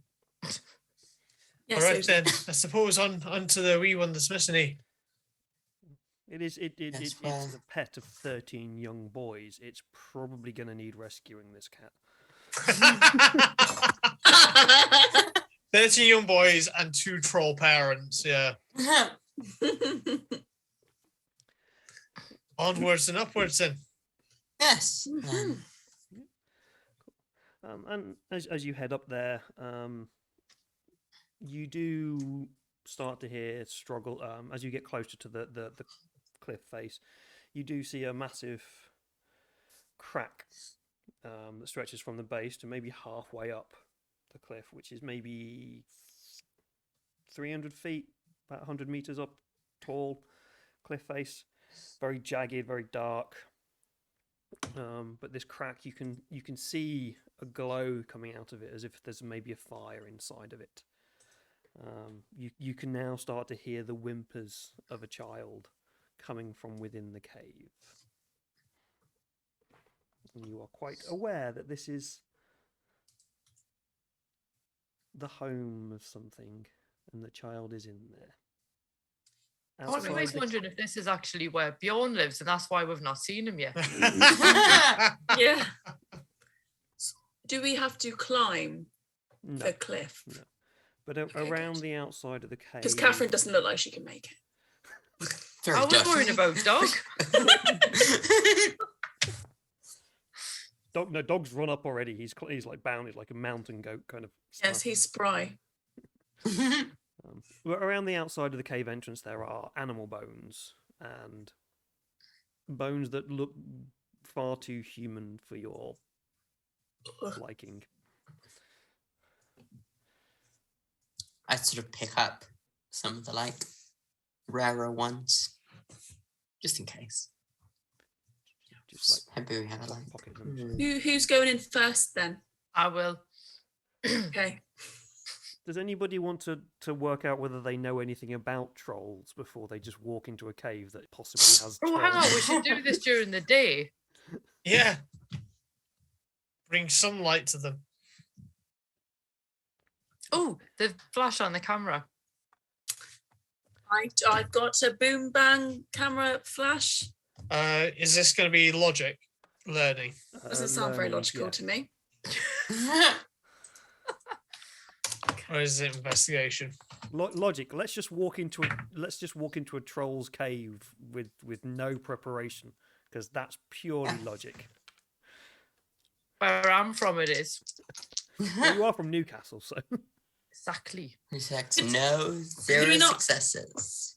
Could we not roll for observation instead? Because we're sort of...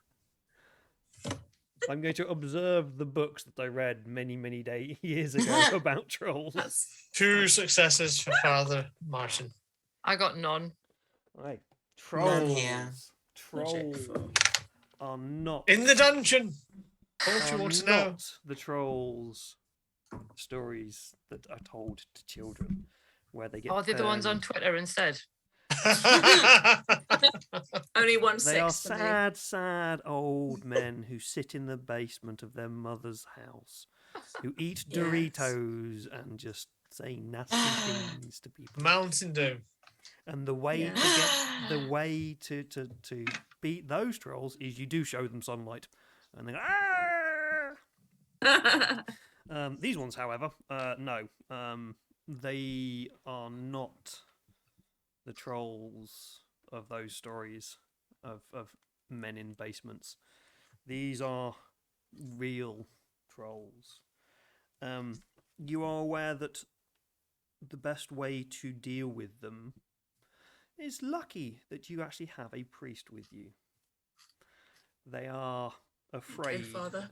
of religious items. They are afraid of holy words being uttered at them,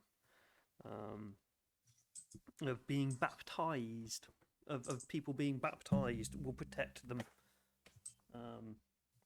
Get out the saying holy prayers water. around them, holding up. I'm They're basically going to vampires.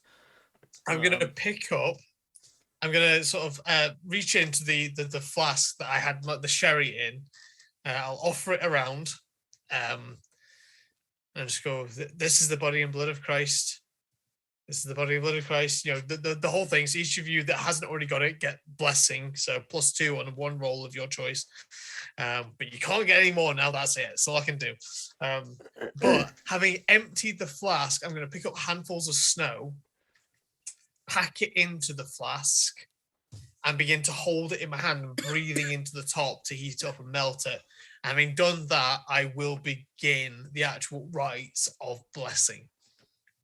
Yeah, so you're going to bless. Basically, I'm get going to some holy bless water. some. I'm blessing and making holy water. Yeah. Cool. You're also aware that trolls are generally quite big and quite annoyed. Get quite aggressive and angry at people. So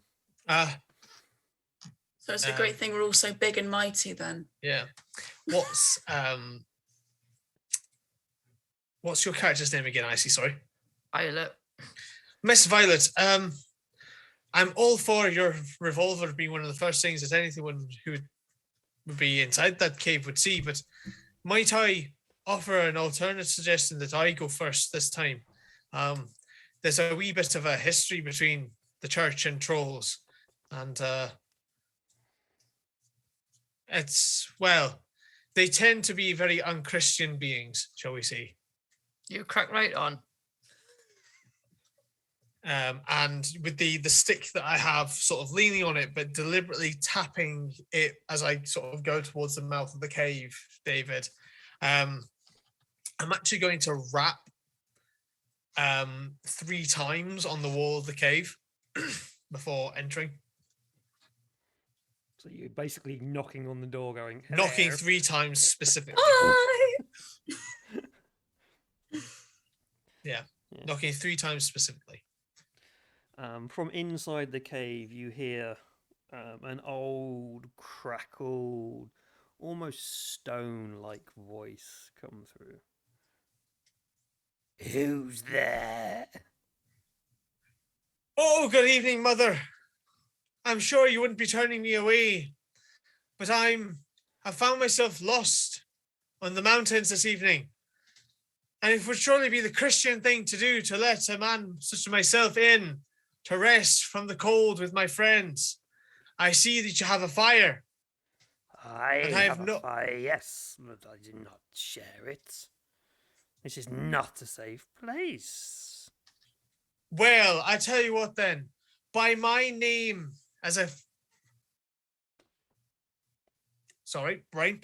By my name as a priest of the Catholic Christian God, you'll have my word of honor that no harm will be done if you extend to me hospitality rights.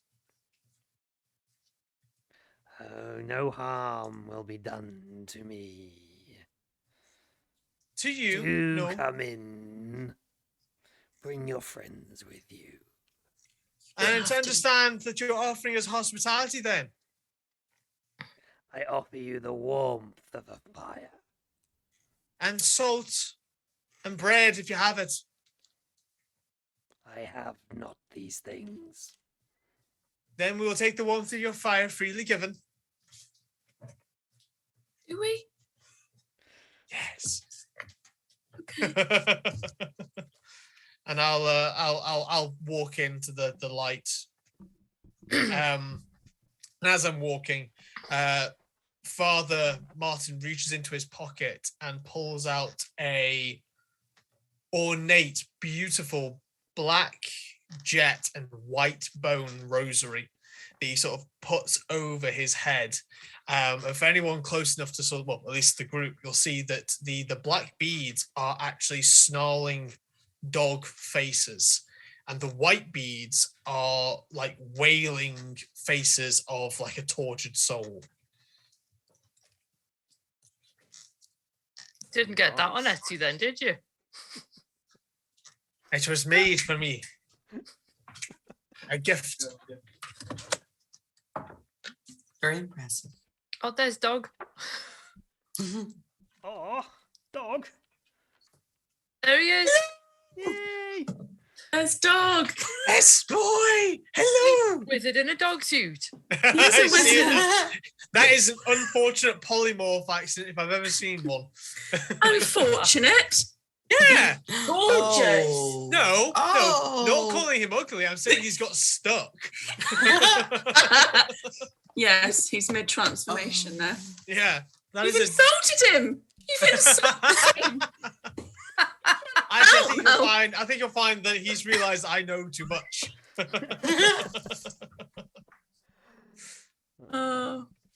He can open doors, by the way, but he can't open it that way. Oh, Oh. bless. Is he confused now? He'll be all right. Cool. Okay. So I'm just trying to read some stuff at the moment. So as you walk in and you put the rosary over your... Sorry, I'm probably a bit far from my microphone there. As you walk in and you put the rosary over your head, you walk into the room and you see pretty much the image that Catherine described to you. There's an old hunched over lady, quite large. Even though they're hunched over, they're probably still about 7 foot tall. Quite broad shouldered, over a cauldron, stirring it, not looking at you, looking into the cauldron. And in the corner there is an even larger male character asleep, snoring heavily, and just kind of the rumble of the mountain is coming from them.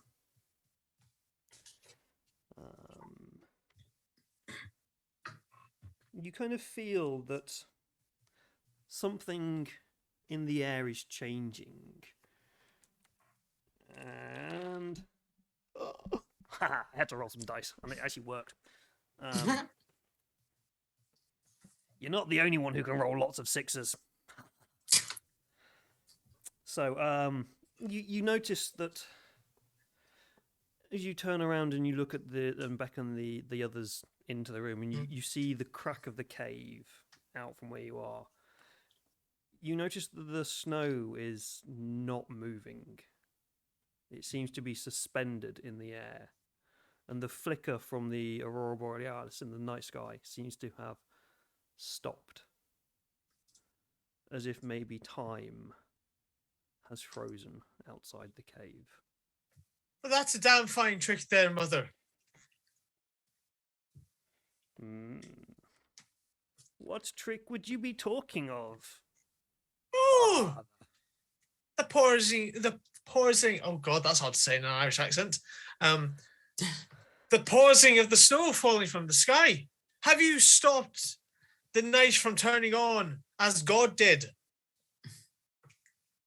when He gifted more time? Do you know that tale?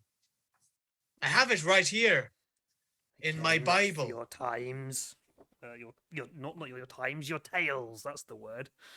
I know what I'm talking about.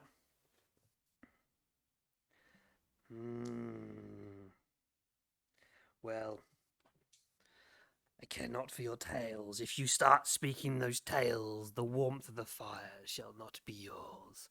Oh, but Mother, you've already extended to me hospitality rights, and I promised you no harm. But there's no harm in a story, is it? For that is a gift freely given. You promised me no harm, and those Aye. tales you know will cause me harm. Are you I going would back say- on your word, you filthy priest? And she Excuse kind me of now, Mother. stands up, and you see her in a full height. She's about 9 foot tall, and a big hooked nose on her face, craggly eyes. I am a priest. I do not go back on my words. However, I remind you that I know not that my faith would cause you harm. Now, discomfort, displeasure, these are all fine things for me to cause you, but no offense, never offense. I do see, however, I'm guessing, given the descriptions we had, the child is in the corner. You are concentrating on the troll at the moment. Okay. It's taking a lot of strain for you to deal with her, because you do feel the emanations of her innate Otherness. abilities and otherness coming from it. So we'll come to the other three while you are having this discourse about whether you can and cannot tell a religious tale to her. What is Catherine, Violet, and Esther doing? Well, I'm looking for the cat. You're gonna screw this. I'm leaving. I want the cat. Standing quite awkwardly, actually. Not very comfortable in this situation. Not comfortable at all. Quite, horrified, I would say. But I could take a picture. I don't know if that would. I didn't promise anyone that I wouldn't harm them. You're just going to take a picture of the troll and go, hey! I mean, just to prove to myself that it was, true. Mhm. And Catherine's sort of just wandering forwards. Just going to sit by the fire. She's making herself at home. Yeah. Just walking forwards. Hospitality was offered. While Yeah. this is going, she's like, well, I'm an old woman. I need to sit down. I'm going to do it. I'm like the very awkward party guest in a corner, just sort of stood there like, Yeah, hi. Yeah, oh. okay, yeah, if you take There's- a photo, let's see, I will roll some dice to see what happens. Let's see what you can roll. I've got a characteristic here called body control. Oh. One of the weirdest characteristics I've ever seen. So body control. Let's see whether they lash out because of the bright phosphorus flash. Would this be Clearly, they are possible to poppers use? and lockers. Can I use the 2 extra from the blessing at all on this one? So Or is that... no, you're not rolling that. I'm rolling the reaction to the light. Okay. This is where I've rolled all my successes on the previous roll that I'm ever going to roll for eternity in this game. Great, And thanks. I completely failed at that. So you have managed to blind the troll or Gryder, that's as you successful. come to know her. Not mad about it. I suppose you'll be behind everyone, so you're not going to blind everybody else. Everyone else will be aware of It was a what's going on. strategic Yeah. snap. And just like shooting from the hip. Yes. Yeah, Violet, the cat is definitely not here.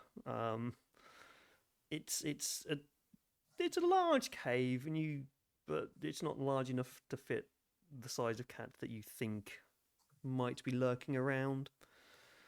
But you do see the girl in the corner. She's now tied to a chain. No, she's tied to a rope, not a chain. Her hands are bound. She's been crying. Her eyes are red, like mud on her face, but the streaks of the tears have cleaned the small little paths down there. Have I successfully gone and sat by the fire? Has she yes, tried to? yeah. No, she's blind now. Ah. You're welcome. Sal shoot sort through of. the rope? What did you say? Sorry, Icy? Can I shoot through the rope? And into the child. Not a roll you want to fail. Well, I'm not gonna stop you. Hedrick is here not for children, but for the things that eat them. If she kills the child, she can feed it to the cat. I'm in my head, I'm saying that the rope's like attached to something on a wall, and obviously if the kid were to move away from the wall, you've then got a taut rope. And I know this wouldn't work. I've seen it on Mythbusters, but Because that's a No Mythbusters program. in this universe. yes, this isn't. This is the kind of thing that I feel I could probably try. No, in And I've this got universe, sod all else the to myths use. It would actually be work. useful. There you go. No busting here. No, not busted. Actually, the eldritch beings, those things are all true until they prove them wrong, at which point they fundamentally change the ontology of the universe, thereby busting them. You know, it's an ancient occult ritual. We've now gone into I Cthulhu agree. territory. Brilliant. Ultimately, can I shoot through the rope? You can attempt to shoot through the rope, yes. What would I do for that? There's Force a ranged physique. combat. Oh, range combat. Ranged combat, which is with precision. I don't know if your gun adds anything to it. I know the rifle adds to the skill. Yes, but- I have got 2 damage and then a +2 for Okay. bonus. Yeah, so roll your ranged combat plus precision plus an extra 2 dice. Oh, so that's 2 for ranged combat 3 for precision, and then +2 for the revolver. Yeah, so 7 dice. Nice. Watch this completely fail. So I don't want to alarm anyone, but I appear to have been shot. You shot the I priest. got 1 6. I got 1 6 so far. Hang on, You've got hit one the more to go. rope. I got 1 6. Yeah, I will say that is enough to skillfully shoot the rope and cut through it. Told you. It's an old rope. It's frayed, but as you And I'm do a class this, shot.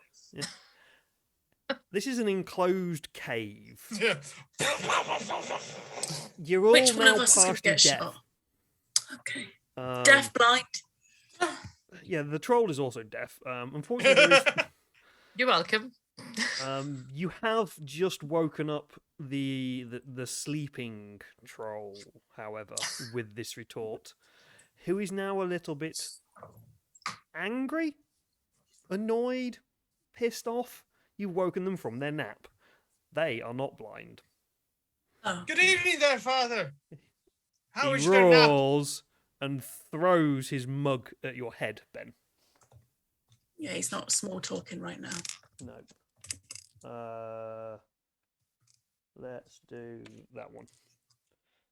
Let's see. It's a large clay mug, like the one that you had the real beer in earlier. Yeah. See, it's Bjorn. I told you. Are you going to try and dodge out the way? I was hoping I could saw you plucking it out the air. You can try and dodge out the way. I'll dodge out the way. You are not a ninja priest. I wasn't trying to be a ninja priest. I wanted to like catch it with 2 hands and then make a thing of it. No, I wanted to like. it's not something that you'd be able to catch.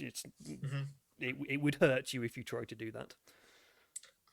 So you can make me an agility check. If I'm you want. happy to take some damage to catch this thing because I I've have never a said you story- could catch it. I said you could attempt to catch it, and it would hurt you. Yeah, but you also said I could only attempt to catch the rope. I cut the rope and look what happened. If you want to try and attempt to catch this jug that's being thrown at your head, make me. Where's it's the same yes thing. It's an and? agility check. Either way, it's an agility check. Okay, well, that's 1 so far. I've got 2 more to go. That's a 4. That's 2 successes. My And God. 3 dice. Ah, Well, I got 2 successes as well. On 6 dice. Dun, dun, dun. So doesn't the defender always win? Not in this case. This is a troll throwing a big ass mug at your head. Yes. I will. So you don't catch it, but it smashes on the ground at your feet. Okay. And the troll is now stomping towards you very, very angrily.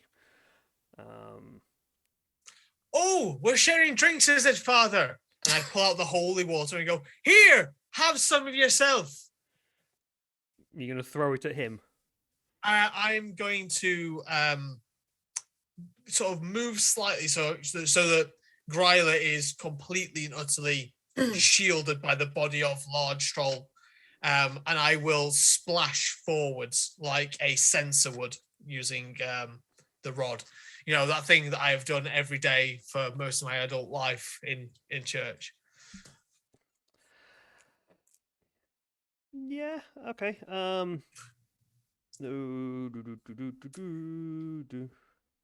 maybe at this point comforting the child who is now deaf, in addition to being terrified. Deaf, also free. blind child who's been kidnapped recently by trolls. You did say you would find the child. You never said in what condition, so Touche.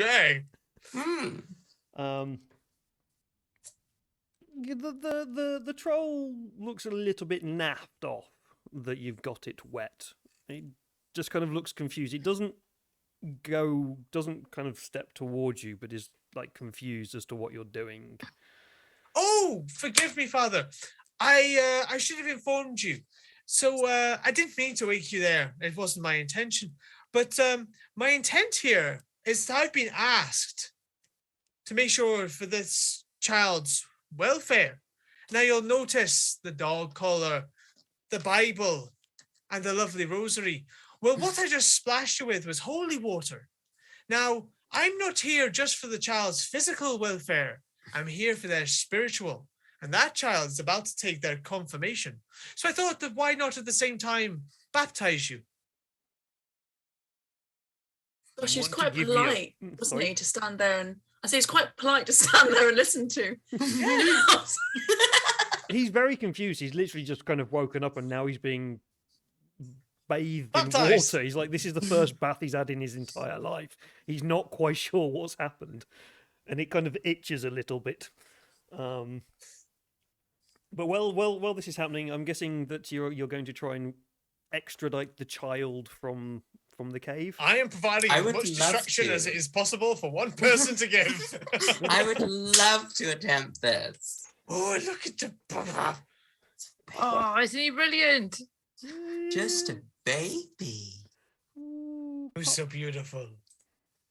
Who's so We're now just going to beautiful. get distracted by a papa, aren't we? Yep. Fun. No, baby does not want to play. Okay. Yes. So, Stealth? well, the father is trying to bathe a troll. Sorry. Sorry. So yeah, well, father is trying to bathe the troll in a blessed snow water. It wasn't yellow, was it? Of course not. It's holy water. No, but you picked up the snow. Did you make sure it wasn't the yellow snow? Especially so. Yeah. It needs to be pure.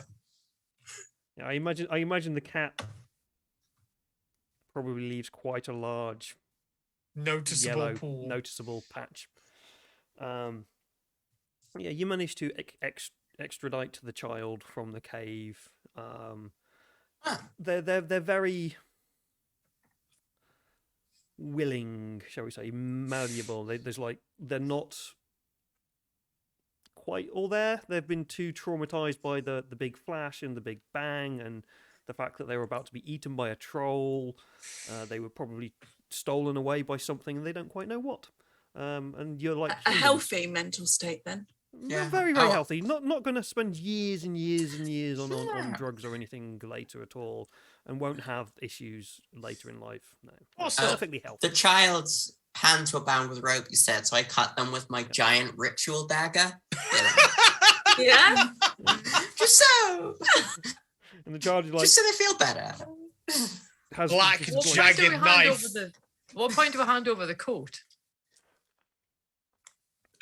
up to you. When do you want to hand over the coat? Ideally now, because I'm guessing that that would be comforting and it would have like the scent of home on it. And the dinosaurs. Obviously, because that's the best bit. Yeah. That also look like reindeer. Yeah, cool. And the child just kind of looks up at you in bleary-eyed confusion, but kind of grabs the coat and wraps it around really, really tightly, and just kind of the hands just grip in that death-like grip that's never going to come off until they want it to. And then you manage to lead them out. I'm going to just for speeding things along, Ben, you managed to confuse the trolls for long enough, and they're kind of a little bit. No, God, priestly well, stuff. they broke hospitality first. They smacked me in the head on the upside of the head. No harm was to come to me. That's Then quite no rude. harm did come to you. It fell at your feet. Oh, okay. But yeah, you managed to get the child out, and you leave the cave, and the trolls are still within the cave, confused as to what a bath is in holy water and stuff like that. And as you get outside, you see a large black shape sitting at the front of the cave, licking itself clean, and purring. It looks at you. Its head comes down and sniffs the child. Lifts its head up. Looks at Violet. Gives them a little nudge with the nose. Say thank you. And then wanders off into the distance. Well done. You have saved the child. Huzzah! Huzzah. Excellent. We could do a whole wrap-up scene, but my head hurts. I've got a headache at the moment. Yeah. Bless you. Yes, a long, stressful period of my life at the moment. I am literally 3 months away from handing in a PhD, so I've got no free time. Oh my gosh. Total sympathies. Why are you here? Why am I That's here? you. Because I really don't want to be staring at my bloody No. thesis anymore. Because self-care is important. Self-care is Yes. important, yeah. Yeah, so I can, yeah. Brain is kind of turning off now, so. But yes, I hope you enjoyed that. Slightly festive, I suppose, kind of festive themed, winter themed La game la of la Vaesen. la la la la la. So yeah, we met Gryla, the witch, the troll lady, and her husband. I can't remember his name, and it's quite hard to pronounce. Delightful. Excellent Excellent hosts. Blah blah blah blah. They were the amazing hosts.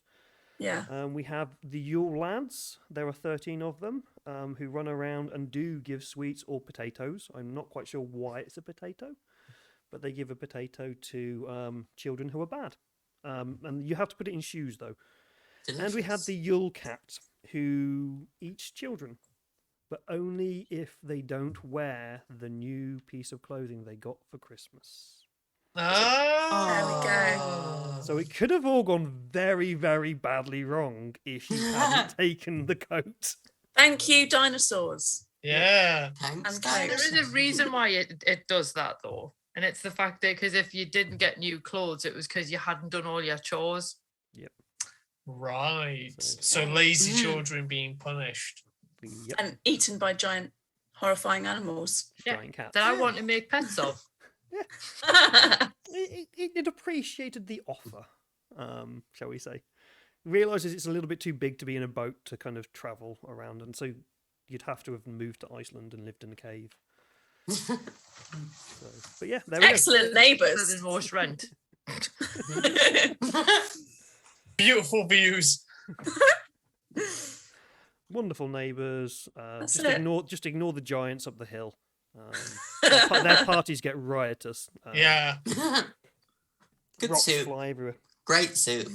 Yeah. Good soup. Good soup. Meaty. So yeah. Watch out for hands. So that was obviously Ben's first game of Vaesen. It was indeed. It's Sean's first game of First Vaesen. game of anything. First game of anything. So, welcome to the world of RPGs. Thank you. You'll never hope you leave now, enjoyed it. Sean. I won't. A gateway drug.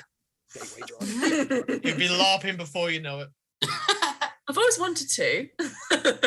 I can imagine you running around with a big sword and slapping people. Empire LARP Right. is coming back next year. There we go. There's nothing better than being in a field with 3,000 other people drunk off your head. Sounds great. with weapons. With weapons, that sounds Actually, I spend better. most of my time without a weapon and most of the time just causing trouble for other people because I am combination wizard holy man, so can get away with cursing anyone that looks to be funny. Yeah, cool. So yeah, I hope you enjoyed that. Very much so. Yeah, it's just a short one today. Obviously, as I say, my brain is a little bit frazzled. But what we shall do now is we'll go around, just remind everybody who you are, where people can find you, and what things you do and why, and things. So we went from Ben round last time. So we'll start this time with Icy. Who are you, and where can people find you, and what do you do? Oh, the temptation to go Sedgwick, Icy Sedgwick. Yeah, I run the Fabulous Folklore with Icy podcast. I'm doing a PhD as well, albeit in horror films, so slightly less traumatic than yours. And I basically do the website, the blog, and the podcast and everything because it seemed like a good idea at the time. And I really enjoy folklore and I enjoy mythology, and I like sharing it with people who also enjoy it because that's a fun way to spend your time. Yes, definitely. Next up, we have Sian. Hello, I am Sian. So I have my podcast, which is Celtic. It was a podcast on Celtic myths and legends called Celtic Myths and Legends. Very imaginative lady. Yeah, I'm very crap at it, and I only seem to upload every 6 months. So look forward to that, guys. And on top of that, I work in a museum where I do 2 jobs smushed into one. So maybe why I don't have enough time for podcast episodes. But I love it, and I love folklore, and I love mythology, and yeah, I want to be better at posting more. Well, you also are very, very active on TikTok as well. Too active on there, just pure chaos. No one needs to see it, but they do. Yes. And then we have Vivian. Hello. I'm in the process of applying for a PhD, so there we go. Good luck. Join us. Come to the dark side. Come to a life of stress and misery. There's nothing stressful about public health.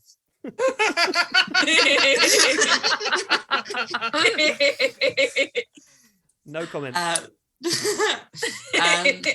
can find the games that I write at genderphage.itch.io. I've started writing something new that I'm very excited about, but it's going to be a while because it's quite big. But that'd be very fun. I'm about to be on a podcast, but we're still recording all the episodes, and then we're going to release them as a bunch. So that's very steadily happening. I was meant to go and record another episode after this, but someone's dance studio has a COVID outbreak, so we're cancelling. So I get to go to bed. Yay! Cool. And then last but not least, we have Ben. Hello, lovely people. I'm Ben. You can find me on Twitter at Watch Aitken, or appearing on various other people's streams as cast and occasionally DMing for them. I'm a professional writer, so you can find me quite often on the DMs Guild, where I've got a bunch of products coming out for Dungeons & Dragons 5e and other stuff that I'm not technically allowed to talk about because there are NDAs involved. But watch this space. You're going to be running something really fun for me next year, aren't you? I'm going to be running something But really we're going fun to keep for that you one a little next bit year. quiet. For the Yeah. time being. Yeah, I'm going to run something very fun for you next year. Yeah. I am very excited for that fun thing next year. Yeah, that's gonna. There will be costumes, fabulous costumes. There'll be a lot of fabulous stuff going on in that. Yeah, a lot of fabulous stuff. But cool, yeah. So next year we've got quite a few things planned for next year, so that's kind of cool. But yeah, so I am David. I am the drunken storyteller. I am being a lot less drunk than I used to be because I am now old and I can't keep up with it anymore. I run this channel where I run games for people. We've got the Alien game is still going on with James Shakeshaft from the Lawmen, Mark Norman from the Folklore Pod, Tom, who you find over on Twitter and all the horror themed places, and Fiona from What Am I Rolling. We were meant to do one on Thursday, but life got in the way, so that didn't happen. Tomorrow night we have a game, which should be fun. Salvage Union. We are going to be playing a game called Salvage Union. Vivian, you're joining us as well, aren't you, on that one? Yeah, Vivian and Ben will be there. We've also got Rob there, and Fiona's running it for us. Salvage Union is an amazing post-apocalyptic kind of game that is currently on Kickstarter. And doing quite well for itself. Yeah, it's doing very well for itself. It looks really, really cool. So come over and give us a watch on that one. That'll be the last game that we'll be doing this year because then it's Christmas and things. Next year we've got some things going on with Never Christmas coming up. No one told me. Hey, Christmas doesn't start until after my Goran birthday, okay? The 14th, then it's Christmas. Before that, it's Ben's time. Behind that, And I also do a folklore podcast as well, but that's changing. I'm going to change that all. That's all kind of in the work change at the moment. So I think there's going to be two more episodes. There's going to be there's a very special episode coming out this week with something related to this game. So do What keep sounds an eye. like what you need to do is work with Shan so that between the two of you, you can put things out every 3 months, maybe. There we go. That's very prolific. Every 3 months. Yeah. My goodness, moving at the speed of light. That's quarterly a year. Come on, don't expect miracles. But yeah, actually, I meant to do it every 2 weeks, my podcast, but yeah, PhD and stuff. But yeah, Well, no, mine I've got once a something really week. cool coming out on Thursday, which is related to Vaesen as well. So do wait for that. Check the Twitter and my podcast for that. But yeah, Life so that is- is the end of the game and the end of the stream. So I hope you all had fun trying to make pets of a giant cat and the like. And so we should all just sign off and say bye. Bye, everybody. Bye. Where's the thing gone? There we go.